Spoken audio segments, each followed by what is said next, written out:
Hello, everyone. I want to thank you for coming today. And my name is Tamiko Meeks. I am the Vice President of Texas Oral History Association. And we are so honored to have you all here as one of our board members presents her latest research, well, some of her research. I want to give a brief introduction of Dr. Betsy Broday. Betsy Broday's research centers the stories of immigrants and refugees. Her book, Opening the Door, which was published through Routledge in 2000, documents the experience of Japanese Brazilians' attempts to integrate into Japanese society in the 1990s. Betsy was the recipient in 2018 of the Charlton Oral History Research Grant, awarded by Baylor University's Institute for Oral History. Through this grant, Betsy created the Becoming Texans, Becoming Americans Oral History Project, documenting the arrival, settlement, and integration of Vietnamese refugees in North Texas following the fall of Saigon in 1975. Her current research, undertaken as an ACLS Mellon Fellow, is an oral history and archival project entitled Digging In, which explores how food, culture, and class shape the story of Asian Dallas. Betsy graduated from the University of Notre Dame in 1994 with her BA in political science and Japanese, and was a Fulbright scholar at Niigata University in Japan. She completed her MA in 1997 and her doctorate in 2000 at the University of Notre Dame. Please welcome Dr. Betsy Broday. Thank you, everyone, for taking time out of your lunch day. And thank you to Tamiko for that very kind and generous introduction, and for Adrienne for setting everything up. I really appreciate your time in letting me talk about this project, which is near and dear to my heart. So thank you, everyone. I can't talk about this project without talking a little bit about myself, because my own story is what led me down the path to be doing this research in the first place. I was born in 1972 and grew up in Richardson, Texas, which is one, like Garland, one of the first ring of suburbs outside of the city of Dallas, and happens to be where a lot of Vietnamese refugee families were settled after they came to Dallas. So if you do the math, you can see that I was in elementary school exactly at the same time that some of the youngest members of the families that came from Vietnam after the fall of Saigon were also in elementary school. I went to public school in Richardson, attended a Catholic church in Richardson. So, you know, these were my friends, and these were my fellow students and fellow Sunday school attendees. And so, you know, that was just part of my experience of Dallas. I'm also, as you can tell, not Vietnamese, but I am the child of immigrants. My parents are from India, and growing up, you know, that we just were surrounded by lots of other Asian immigrants, and really was tapped into the culture of the various, actually 25 different Asian ethnic communities in the Dallas-Fort Worth Metroplex. So fast forward, because all research is me search, I went to graduate school and studied immigrant integration as a political scientist. So I'm less interested in immigration policy than I am in sort of the things that countries and receiving countries in particular can do that reduce friction. Immigration is a fact, and what things can communities do in areas like education and housing, workplace policies that help people get along better. That's ultimately what interests me and what animates my research. So I went, as Tamiko said, to other parts of the world to study these issues, and then surprised myself more than anybody by moving back to Richardson, right back where I started, and raising my kids here.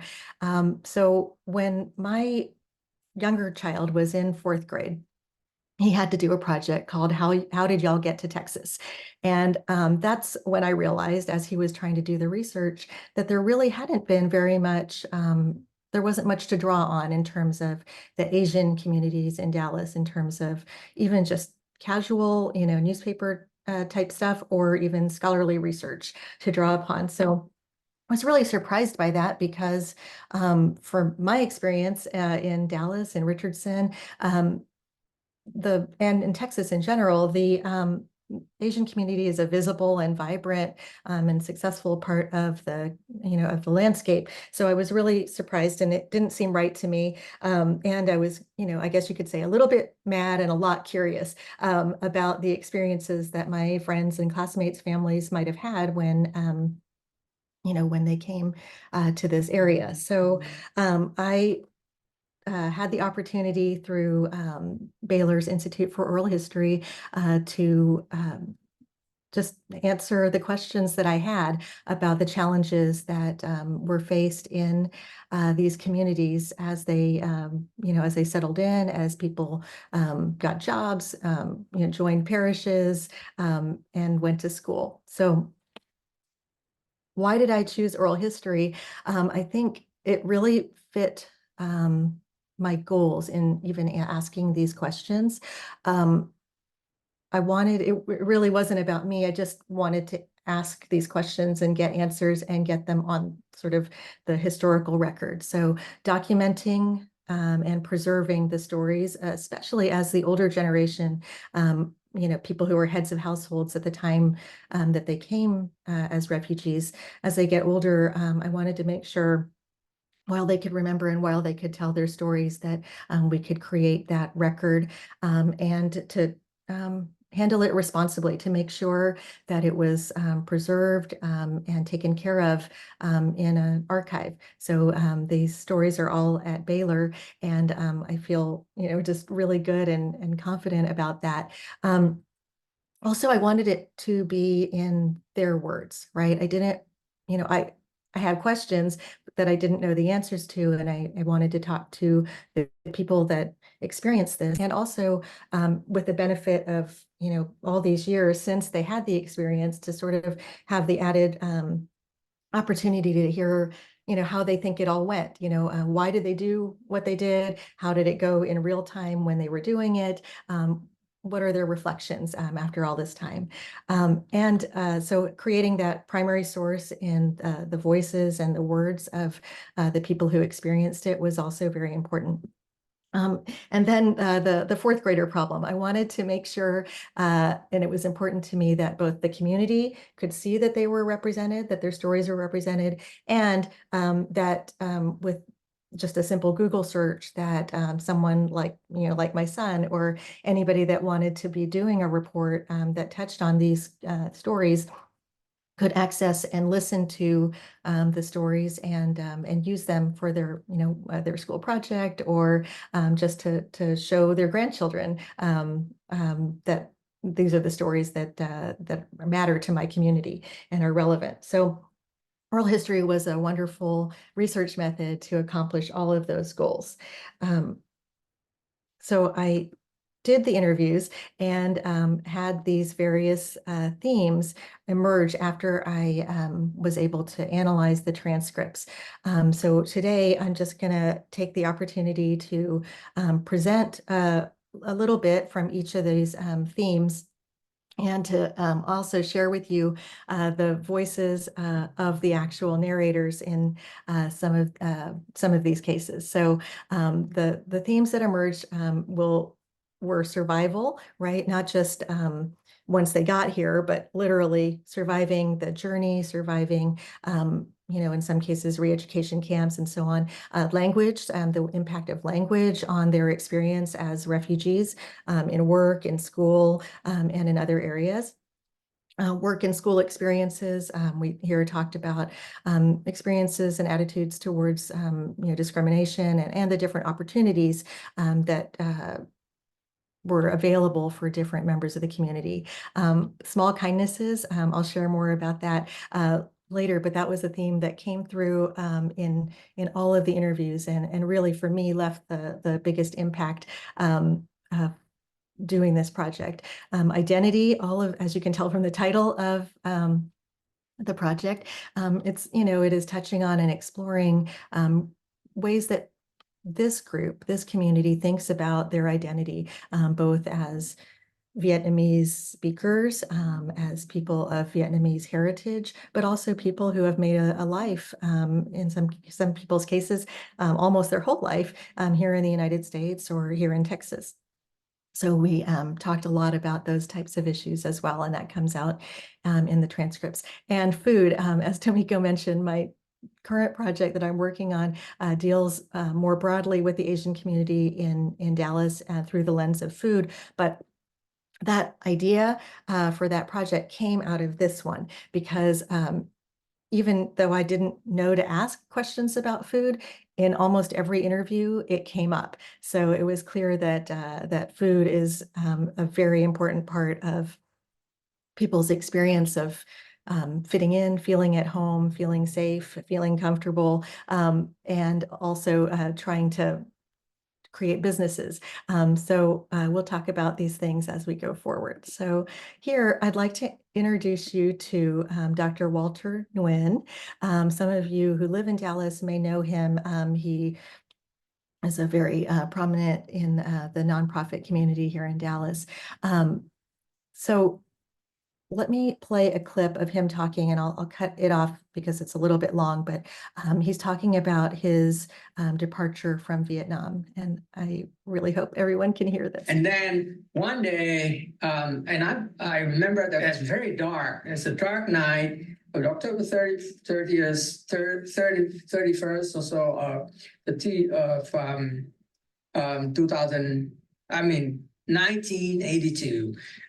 We all gather, families and friends, 36 altogether. We got on that boat and we sailed out as though we were going fishing. Mm-hmm. And it was dark at night when we chose to leave. It was very dark. It's not a full moon night, anything. It's very dark. And that's how we were able to escape successfully without being caught, without anybody chasing after us.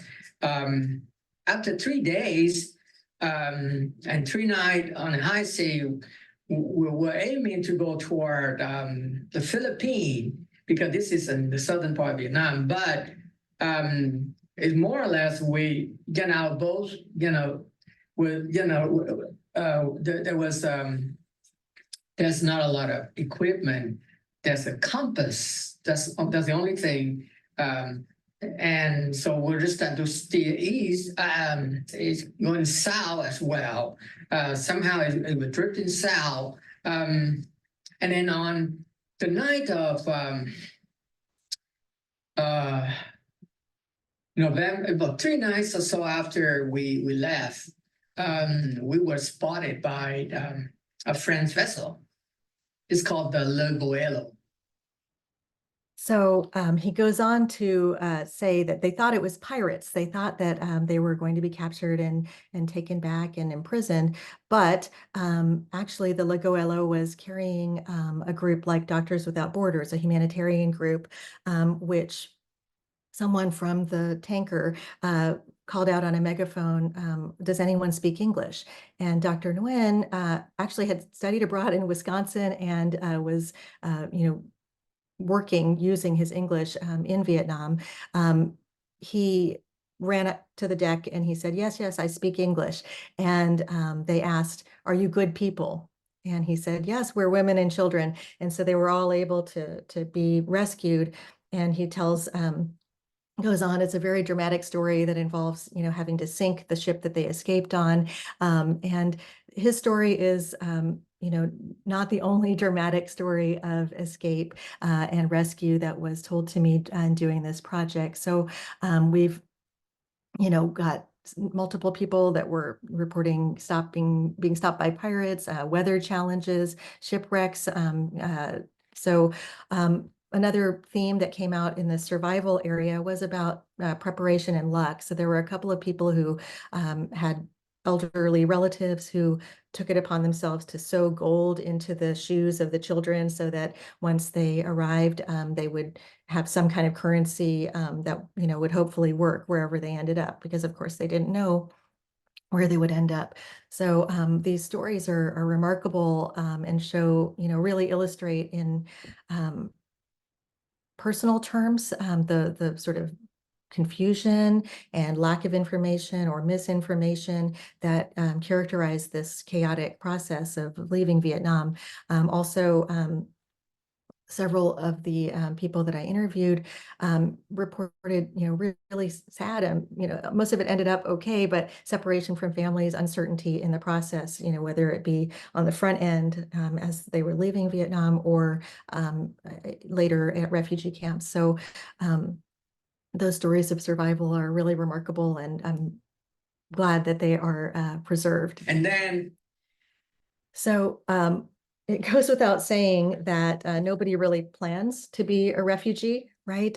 You're caught by surprise and leave because it's your chance at survival. So unlike people like my parents who were immigrants who planned for a long, long time to try to come to the United States and, you know, were able to prepare and, you know, plan for their future once they got here, refugees do not have that luxury. So needless to say, depending on what their job was in Vietnam, depending on what their age was at the time that this was all happening, some people didn't have English language skills, while Walter, obviously, because of his schooling, who you saw in the previous slide, and Mr. Tran, who's here, worked as a teacher and used English. Other family members, and especially children, had no language ability at all. So a theme that came out in all these interviews is for each of these people, the way that their English language skills at the time that they came shaped their experience once they got here and their ability to settle in. It impacts, obviously, job opportunities. So people like Dr. Nguyen on the previous slide, or Mr. Tran on this slide, had high levels of English ability. And so they were able to get jobs, in Dr. Nguyen's case, as a counselor because of his training and background, and Mr. Tran working in a Sun as a computer tape operator technician. So contrast that with some of the women who did not have strong English language skills, and members of their families as well that were you know, discussed in the interviews, who you know, ended up in jobs that didn't require speaking English, assembly lines, you know, factory work, things like that. And so, and you could add to that the thinking about the children, right? So that's a whole other category of, you know, so people who were 4 years old, 5 years old when they came over, obviously did not have English language skills, but went straight into public schools in Dallas once they got here. And as children do, picked up from their peers and from their teachers and learned very quickly. So, you know, the age that you were and the language ability that you had already really shaped some of the opportunities and the experience. I'm going to play a clip here from Mr. Tran. He, like I said, was a teacher when he was in Vietnam, but he is also like on the side a poet. So you can sort of, you'll be able to appreciate that when you hear how he thinks about language. That is, here's the thing, is that I still believe that even on, I still believe that I am a Vietnamese. Yeah. Let's put it this way. I read English more than I read in Vietnamese. Yeah. Every day I read, most of the stuff I read are English. But when I pray in Vietnamese, because that is from the deepest level in my soul, my heart. So if you born in as an American, You can speak French, you can speak German, you can speak anything, but whenever you go deep into your soul, you're still thinking in English. That is.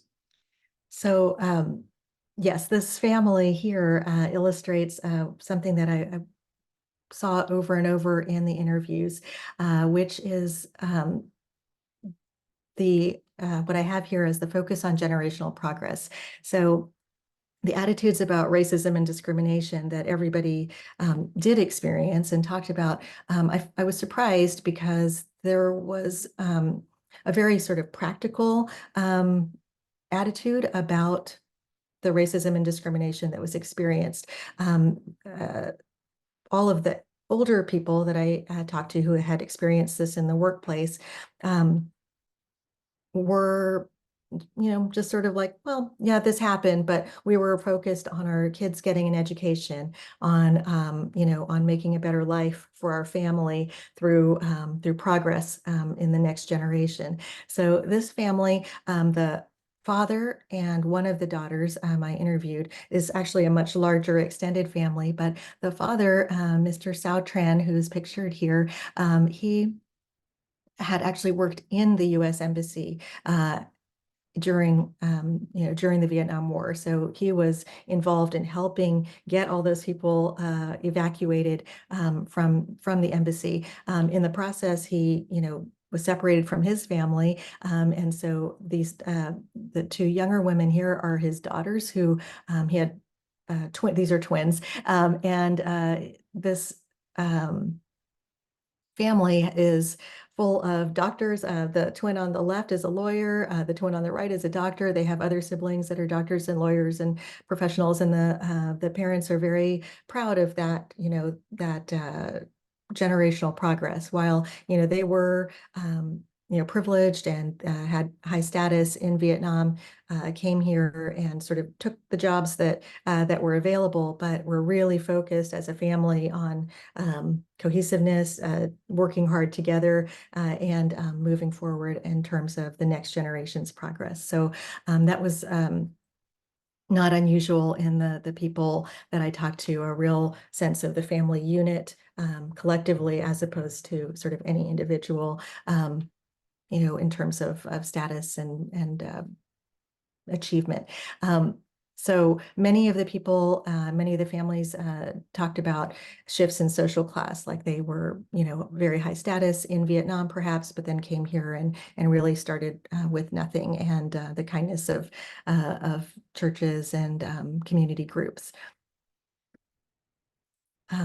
So this is my favorite outcome of the project. I really was struck by in interview after interview how the narrators expressed and never forgot these what sound like small things, small human acts of kindness that really struck them and stayed with them and impacted them, and showed them in that time what they understood as being the American spirit, right? A spirit of generosity, a spirit of kindness, a spirit of welcoming is how they experienced that. So there were these, so many, beautiful stories actually of sponsors, of neighbors, churches, co-workers doing, what, to me today as a as an adult that, I'm busy and I try to be a nice person. But, like, I don't think, I do as much as maybe I could, but these small things that people did, like driving an hour to buy a giant bag of rice for a family, because they, as a sponsor, realized that when a Vietnamese family of 10 says that they need rice, a small box of minute rice isn't really going to cut it. So back then it was not so common, not so easy to find these large bags of rice. And so a sponsor family took it upon themselves to research that right before the internet, figure it out, drive far away and buy the rice and bring it back and deliver it to the family in their apartment. This made a huge impact and a huge change for that family and feeling at home, feeling welcome. Mr. Pham, who is pictured here, he tells a story. He had worked with the U.S. Navy as part of the South Vietnamese Army, but he's holding here his Bronze Star certificate that he received from the U.S. government, but he tells a story of wanting to work as a mechanic once he came here to Dallas, and finding out quickly that unless you had your own tools, your own toolbox with tools, it was hard to get work as a mechanic. So somebody that he knew at a place where he was just sort of a helper, used their own money and bought him a toolbox so that he could go, get a job that paid more and help support his family.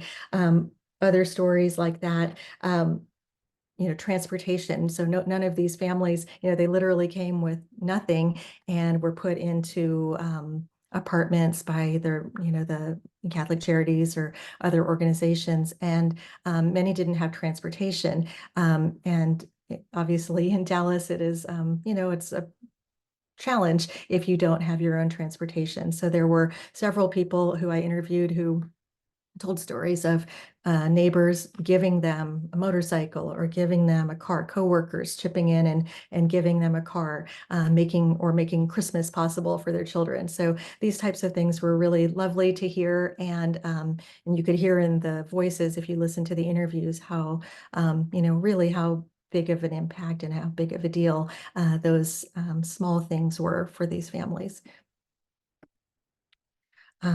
Identity. So this photograph is of Miss Connie Fan.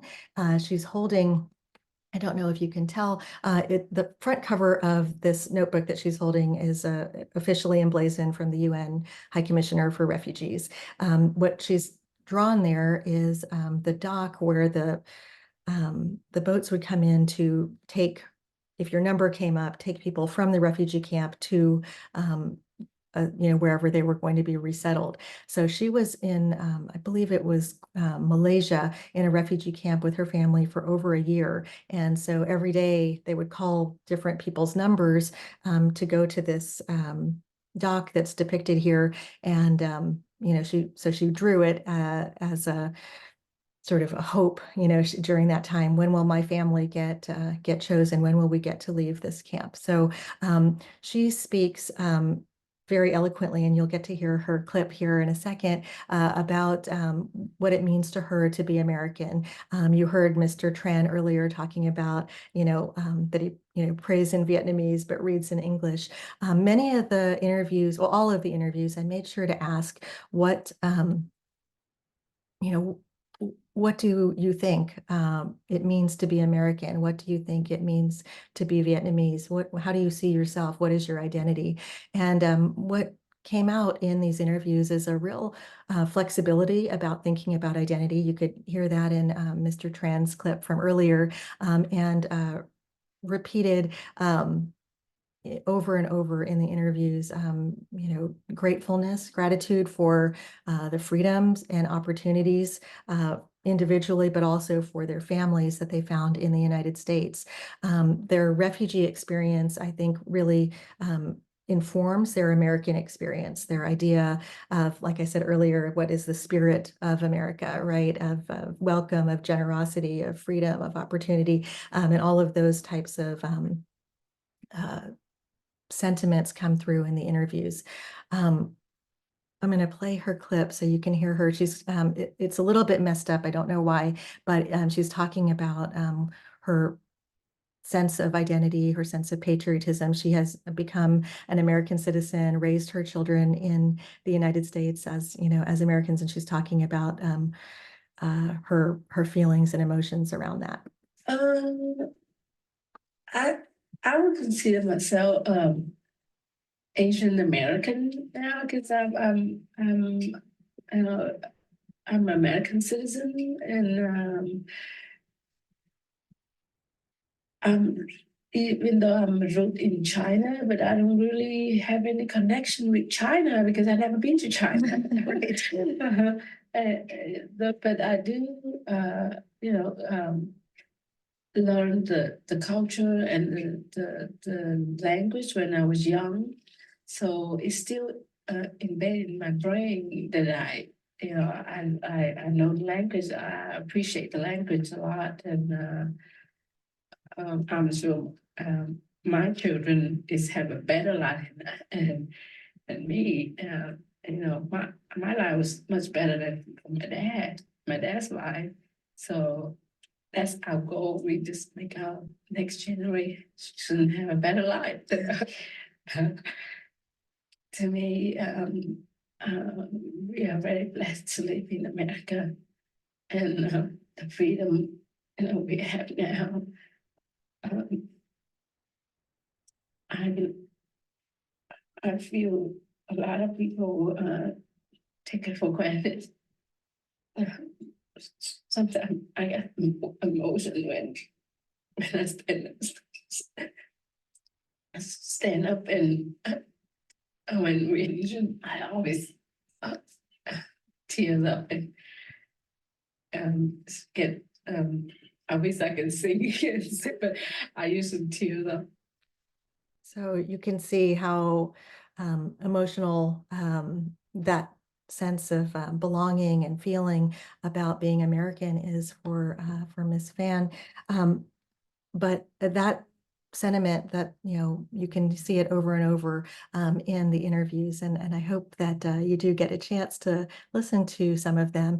I want to share, though, how you can do that and what happened next. So all along, I had been, like I said before, concerned with the fourth grader problem. Like I wanted to make sure that, like I said earlier, that, a kid or, a member of the community could just with, a simple Google search be able to access these interviews. I knew they would be in the archive. I knew they would be in the libraries at Baylor, but, not everybody knows or has access to a university library. So I wanted to make sure that the regular internet would be a way that people could listen to or see this representation. So I decided to learn how to do a digital exhibit, and I also wanted things to be very user-friendly. Like I know nobody really would have 2 hours to sit and listen to a full interview. So I wanted to make sure that they could, if somebody was doing a project, they could search for their keywords that that they were researching or they were interested in and find what they needed pretty quickly. So using Omeka as a platform, I created a digital exhibit and learned how to use OHMS, the oral history metadata synchronizer, to make all of the transcripts searchable and the interviews themselves, the audio, searchable as well. So those two tools work really well together. There was definitely a learning curve, but I'm glad that I learned. And another really exciting and lovely thing that happened is a friend and former colleague, the photographer Bird Williams IV, agreed to collaborate with me to create portraits of each of the narrators. So at the time that I did these interviews from 2018 to 2019. And then in the summer of 2019, Bird was located in Denton, working through his family's archives at the University of North Texas, where they are housed. So he had a studio there in Denton. So we invited each of the narrators to come, or, we did 1 or 2 per weekend for the summer. And we asked them to bring an item of their choice that was relevant or meaningful to their story. So most of them brought something, and he used these large Civil War era glass plate cameras that belonged to his grandfather and father to take their portraits. So the plates are huge. And so the effect of that is that you can really see very sharply and clearly everything. Like you can even see like their pores, it's amazing. And they're just beautiful, crisp pictures. And he also, the way that he chose to process them was using a technique called swift toning, which uses heavy metals like gold and selenium, I think, to process them. So that the effect of that is that they will last for like 800 years, which is amazing. So we really liked the sort of symmetry of the audio being in the archive at Baylor and, being preserved and taken care of there, and of the photographs lasting 800 years and being in the archive at UNT. So that was a nice and very fun collaboration. And I was able to add those photos to the site where people can, look at them and also listen to the full interviews or search the interviews. So then a funny thing happened.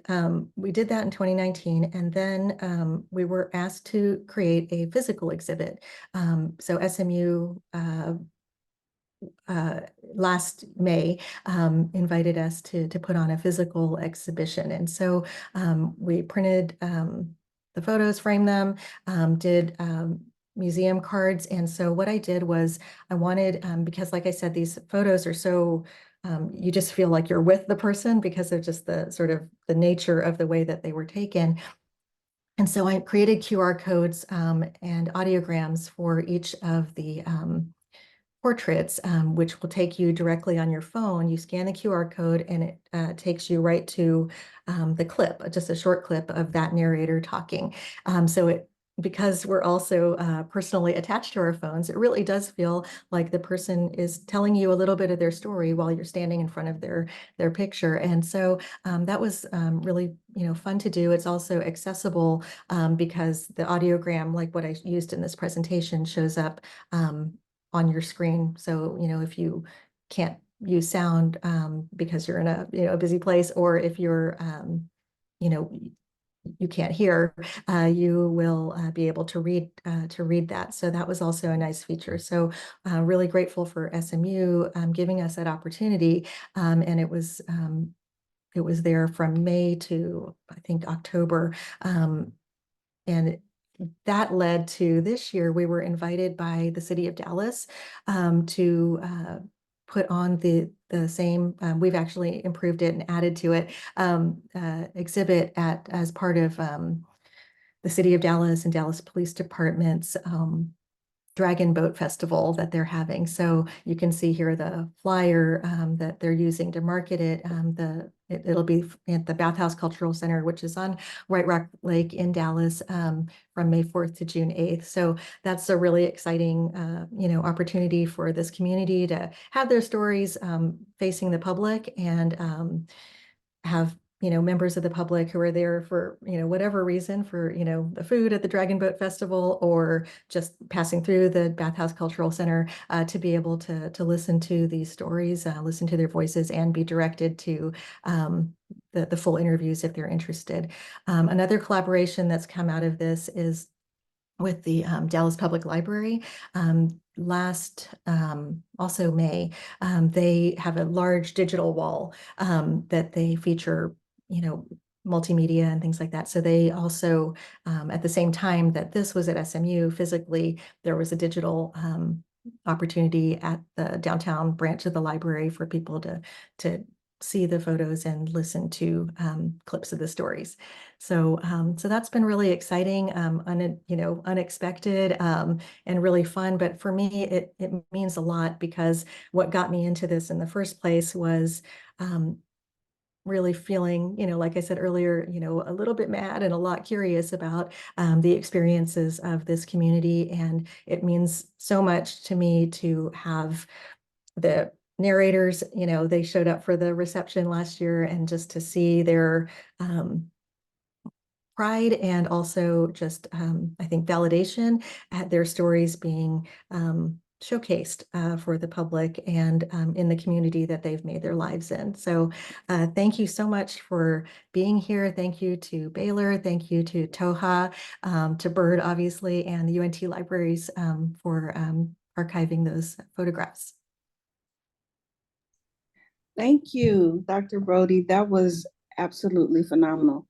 Now we want to open it up for questions, and you are able to turn on your mics, but Adrian Kane-Duro and I will both monitor the chat box, and we will filter any questions that anyone has about Dr. Brody's project.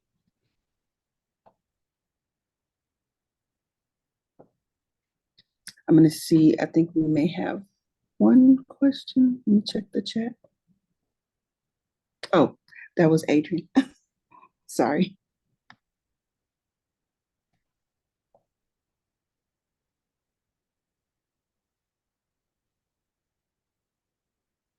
I know there are a couple of classes, I think, that are watching. Are there any questions from how many? So another one of our board members, Mary Kale, she asked the question, how many people did you interview? I think it was 12 or 13. Now I'm having trouble. I'm terrible at numbers. So I think it was 12. I'm trying to think of the photographs. We have 18 photographs, but I think there are some duplicates. So another question from Benjamin Copeland is, why did so many folks move to Texas and or to the West Coast? okay, that is a great question. So in fact, the way that the resettlement through the US government, people were sent to all 50 states, but over time, because of weather reasons, you know, it was a huge part of it. You know, imagine coming from a tropical climate and being resettled in like North Dakota. So many people through family connections or just word of mouth kind of came down south, right? So that's why you see, you know, Houston, you know, Orange County, California, Dallas, even Atlanta, saw, and Louisiana. That was another big one because of people who had made their living through fishing in Vietnam, wanted to get over to Louisiana or places like, you know, or the Gulf Coast where they could use those same skills and techniques to make a living for their families. Thank you. I have one more question from Benjamin, and then we have some guests who have their hands raised, Jesse and Todd. But sort of a follow-up, you talked about, you know, immigrants wanting to be close to the water and so that they can still do the same things that they were used to. So Benjamin's follow-up question is, can you talk briefly about the food aspect? Yeah, I hope that people can go into the site and search, you know, about food. But you know, just amazing stories like the rice story that I shared. Another woman shared a story. She was a child when she came, but she remembered that her that the older women, the grandmas in the apartment complex, all the, you know, where they had been resettled, on the weekends they would spend time pounding rice and making rice paper, which is what you use for like spring rolls and things like that. But you need to dry it out. So they would take the screens out of the windows, you know, in their apartments and wash them and then lay them out, you know, on like kind of patio furniture outside in the center courtyard of the apartment complex to dry out those rice papers, so then they could sell them or make egg rolls or whatever and sell those for the family. So it was, I mean, that was a fascinating story. And the gardens, you know, the Dallas, city of Dallas created community gardens and that the families could use right in East Dallas in what was called Little Asia. And so those gardens are still going strong and are market gardens actually. Wow, that's incredible. I'm from Fort Worth and I didn't even know all of this. We have a hand raised, Dr. Jesse Esparza. He is TOHA's president. Dr. Esparza, go ahead. Hi, everybody. Betsy, that was such a wonderful presentation, and what an awesome project that you have done there. Thanks. I got several questions. I'll keep it very short. I'll only ask two.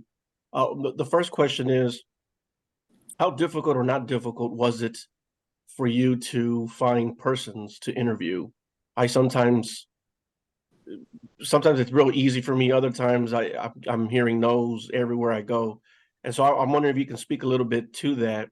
And then two, I'm wondering, you know, I know that these are stored in repositories, but I'm wondering what you intend to do with some of this research moving forward in terms like, I know you're presenting now, but maybe you present elsewhere or you turn this into a publication. And I'm wondering if you can speak to that as well. Thank you. Thank you, Jesse. I'll answer the second question first. I'm not sure. I'm really passionate about things being accessible, and sometimes for me, the sort of the academic publishing side of it is it sort of, I feel like, narrows sometimes the number of people that get to see or get to understand, and maybe that's not fair, but I don't know. I'm thinking about both for this project and the food project. I think they both lend themselves to children's books, which I'm just a little curious and interested in how to translate this kind of scholarly, what was born as a scholarly research project into something like that. Like I'm just playing with some ideas there. For this project, as far as your first question, because I grew up here and because I knew so many people who were in this community, it wasn't that hard to get people to say yes. I will say I know there are some classes that are watching students.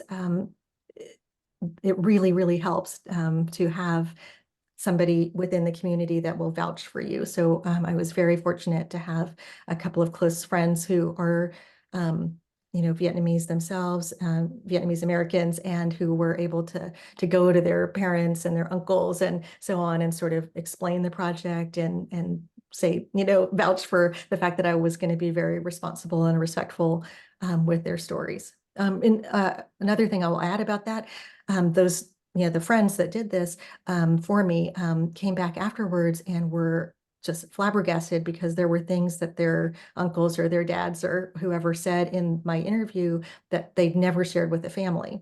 So Wow.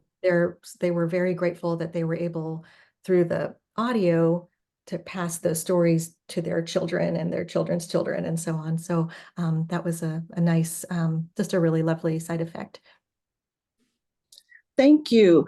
I like the question that Dr. Esparza asked about the children's book.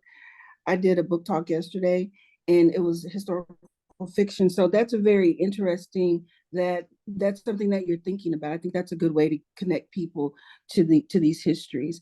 I know that Todd had a question, but it looks like his question was sort of answered with Dr. Esparza's question. And so the next question is from Irma Baez.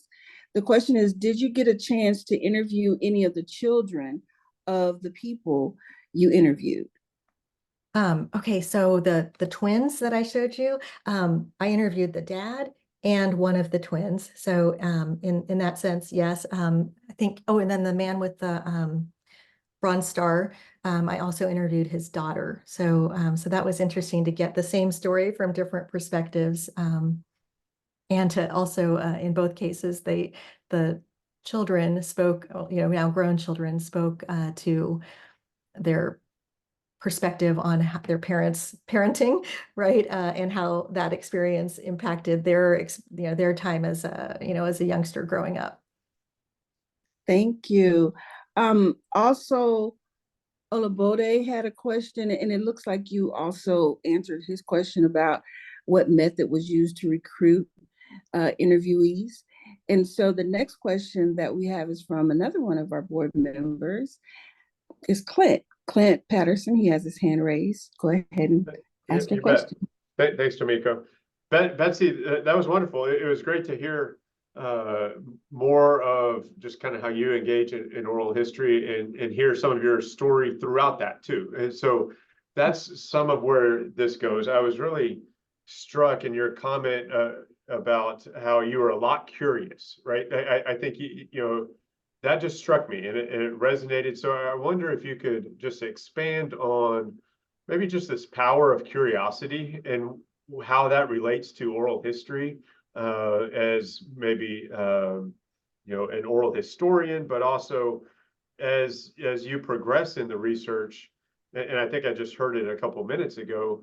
A lot of the narrators also began becoming curious too, right? So it's not just for the oral historian in it, but expand a little bit on just that power of curiosity. I thought that was great.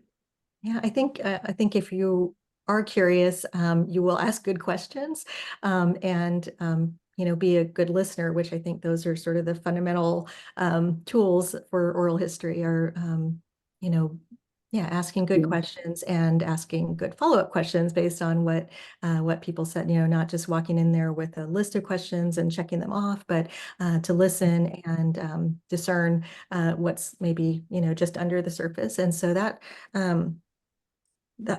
was really rewarding to me. Also, I think you can't underestimate, the sort of directions that curiosity will take you. I mean, I had no idea that, here in 2024, I would still be presenting on these interviews I did in 2018.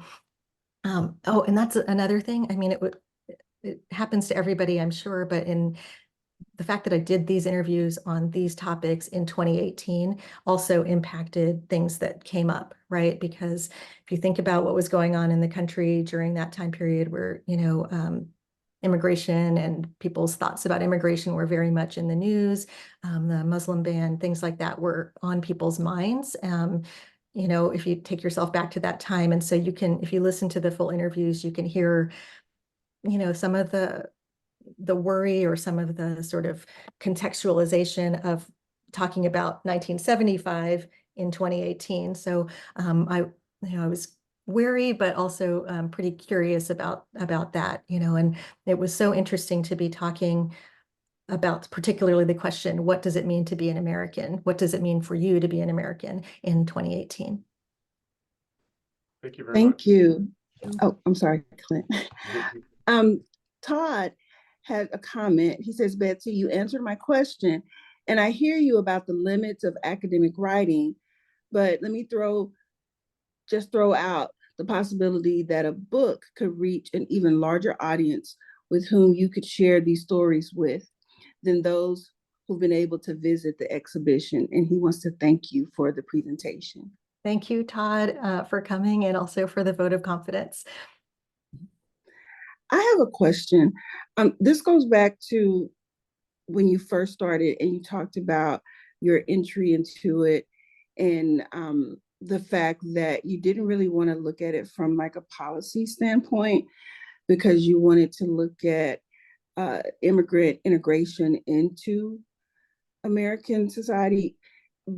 But my question is, in doing the interviews, did you see where there was anyone talking necessarily about policy and law, right? And how, whether or not that had an impact on, them being able to fully integrate into American society? Not really. I mean, most of them, like I said, had a very practical, pragmatic sort of attitude about all those things. They just we'll deal with whatever is in front of us kind of thing. So some of the older generation talked a lot about, sort of their experience in getting over here in the first place in terms that was immigration policy. Several of them talked about John McCain and, some of the legislation that he was involved in that impacted Amerasians and, other groups sort of later on. And John Kerry was brought up by some of the older generation, but for the most part, they were grateful for the jobs that they got, great, and felt that once they had those jobs and, had their kids in school, it was all up to them. That, and that was sort of the attitude that I felt came through. Okay. Let me see if there are more questions.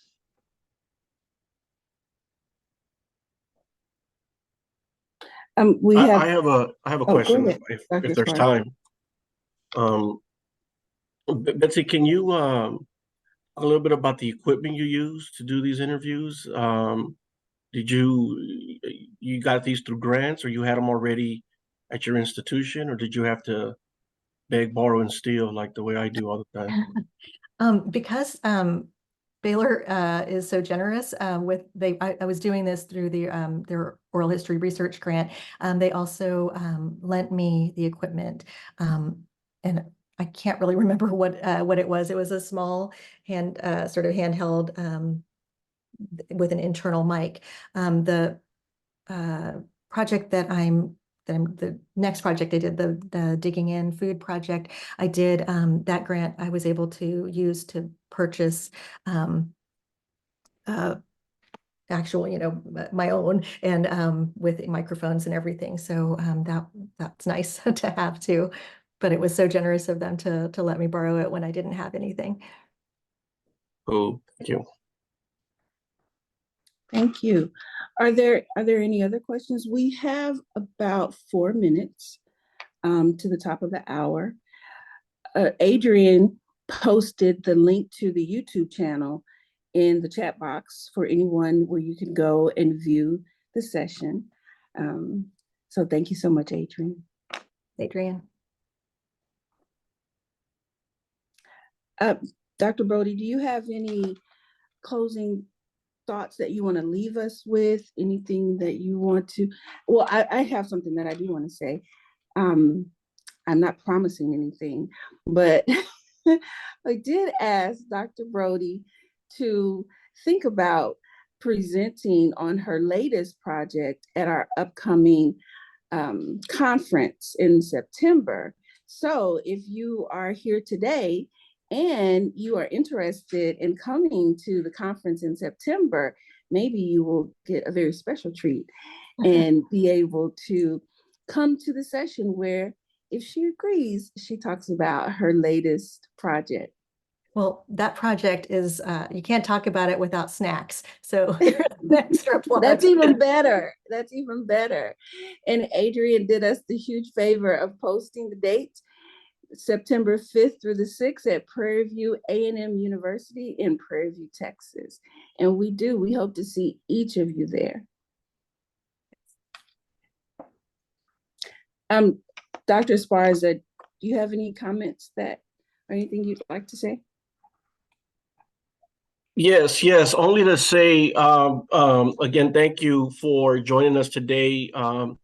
Definitely be on the lookout for the call for proposals for the conference. It's going to be awesome. This conference would be at PV this year. And then Professor Meeks, if I may, if anybody in the audience would like to do what Betsy did for us and present, could they get a hold of you via email so that we would have persons who would like to share their research either at the Listen, Lunch, and Learn lecture series or maybe submit a proposal for our upcoming conference in September. Either way, we want to promote the work that you do. We appreciate the work that you do, and we want to make sure that you continue to do it with little hassle as possible. So thank you all for this wonderful program. It was awesome. Thank you for coming. I dropped my email in the chat. And go ahead, Betsy. No, I said thank you so much, everyone, for coming, taking time out of your day.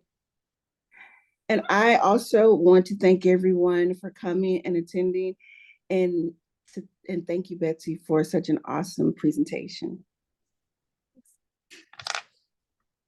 Woo. All right. I'm going to